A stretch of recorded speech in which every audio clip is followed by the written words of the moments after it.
पाकिस्तान वाबरा hydro electric workers union Sukkur पारां SEPCO मुलाजिम जमील अहमद बुर्डो की बाज़ियाबी लाइ एहतजाजी इजलास बाद सेप्को डिवीज़न यूनियन ऑफिस खां रैली कढी।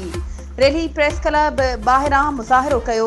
एहतजाजी रैली जी अॻवानी regional general secretary Shuja Ahmed Ghumro, regional vice chairman Syed Zahid Hussain Shah, ॾाॾा दीदार हुसैन, नज़र मोहम्मद मेमण ऐं ॿिया करे रहिया हुआ।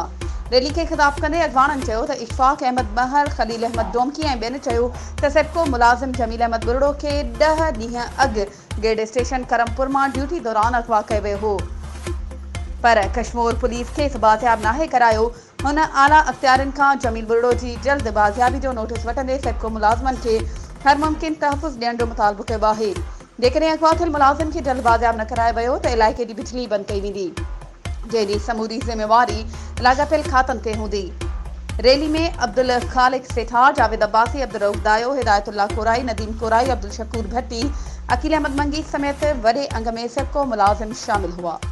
वधीक ख़बरुनि ऐं अपडेट्स जे लाइ असांजे चैनल खे सब्सक्राइब कयो ऐं हा, बेल आइकन खे प्रेस करणु न विसारिजो त जीअं असांजी हर नई अचण वारी वीडियो तव्हां ताईं पहुची सघे।